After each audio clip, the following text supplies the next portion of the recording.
This is Negotiations Part 3 from our business series. We hope you enjoy it as much as we enjoyed making it. Welcome to Stardust Studios. Today, we're going to do a deep dive into negotiation. Okay.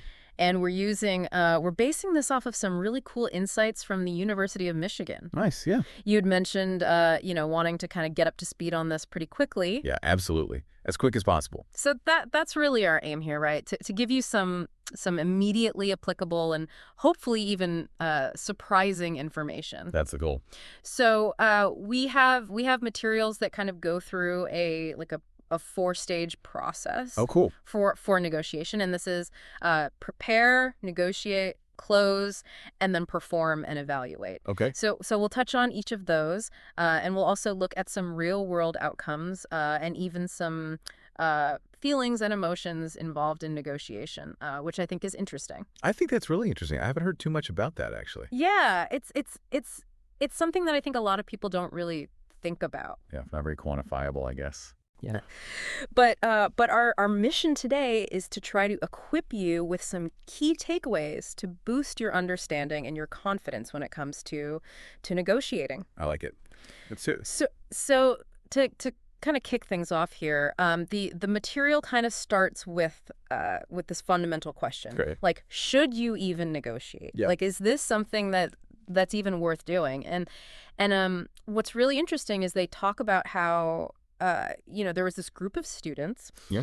and initially a lot of the students thought that that out of class negotiations, meaning in the real world, like outside of the classroom setting, they thought those were likely to fail. Yeah, that makes sense. But the data tells a very different story. Interesting. So they actually had a 69% success rate. Wow. Okay. And on average, they achieved a 40% discount, resulting in an average savings of about $1,580. That's pretty good. Yeah, I like those odds. So that's huge, right? I mean, just to kind of think about that for a second. It Right. really highlights the potential that we might be overlooking, right, in our daily lives. Yeah, I totally agree. And I think, a statistic like that, what I find really fascinating about that is that it challenges that reluctance a lot of us have Right.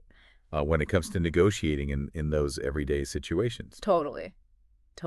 Yeah. And I think it suggests that simply asking can sometimes lead to some pretty positive results. Absolutely. Now, the material also kind of goes into understanding the negotiation landscape, right? There's a couple of different approaches you can take. Yeah. There's position-based and interest-based negotiation. Interesting. Okay. So position-based is, you're stating your demands, right? Okay. You're saying, this is what I want. Yeah.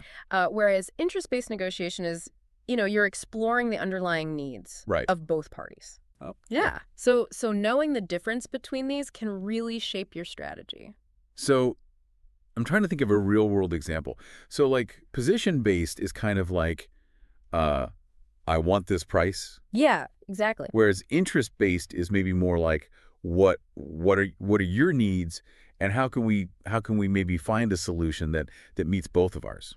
Exactly. That's a really good distinction. Yeah.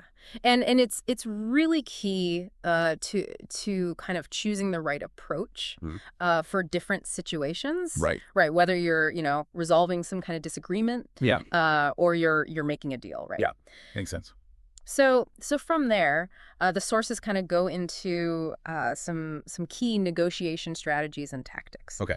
Right. We're talking about things like understanding your BATNA. Your BATNA, which is your best alternative to a negotiated agreement. Okay. So that's essentially, what's your plan B? Right. If you can't reach a deal, what are you going to do? Right. And having a strong BATNA gives you leverage. Right. Because you're not as you don't have to settle. Right. You have other options. Right. So knowing your BTNA kind of empowers you to walk away if things aren't right. Right. It strengthens your position. Absolutely. And then setting ambitious but realistic stretch goals. Okay. That's also key. Yeah, because you want to push yourself and push the other side, but it also has to be somewhat within the realm of possibility. Exactly. To maintain credibility. Absolutely.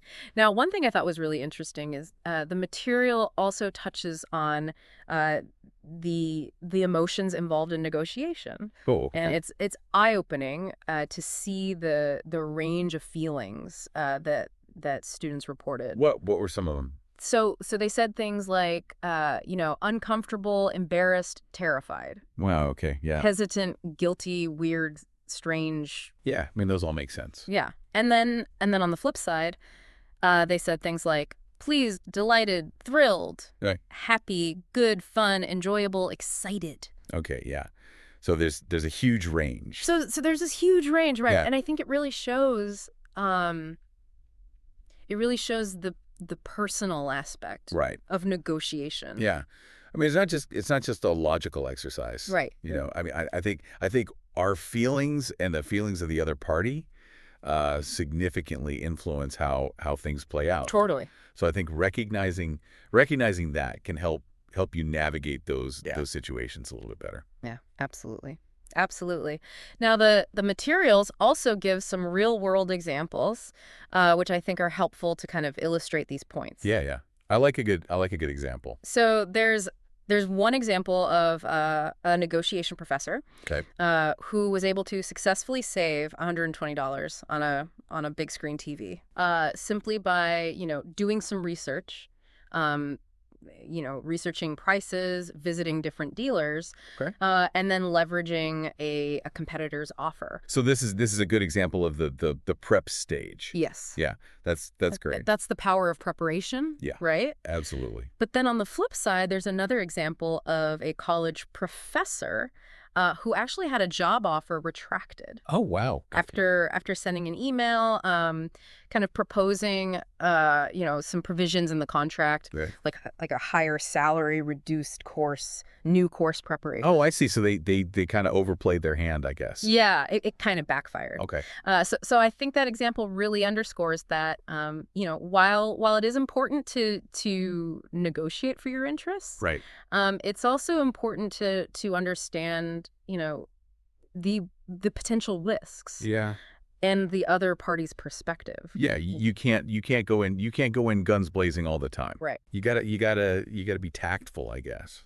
Absolutely. So it's a balancing act. Right. Well. So if we're to kind of, sum all this up, I think the main takeaway from the University of Michigan's negotiation framework seems to be this.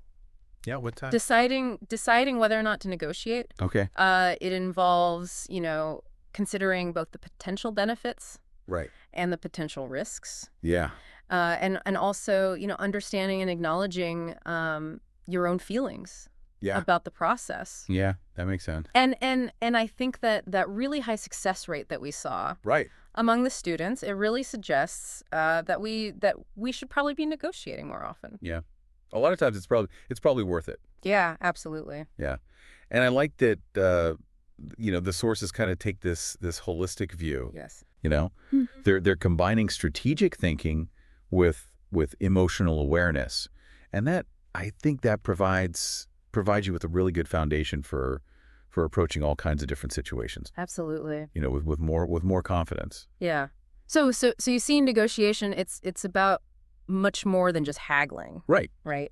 It's more nuanced than that. Yeah. It requires preparation. It requires understanding different approaches, and it requires being aware of the emotional dynamics at play. Absolutely. And again, that student success rate, it really makes you think. Yeah. Right. It makes you think about all the opportunities that we might be missing out on. Yeah. It's inspiring. So this deep dive, I think, has offered some really valuable insights to help us think more strategically and effectively in a wide range of situations where negotiation is possible. Couldn't have said it better myself. Thank you for listening to the Stardust Studios podcast. Thank you for watching our presentation of Negotiations Part 3. If you enjoyed this, please leave a like, comment, or subscribe for more content from our business series. If you have a topic you are interested in, let us know.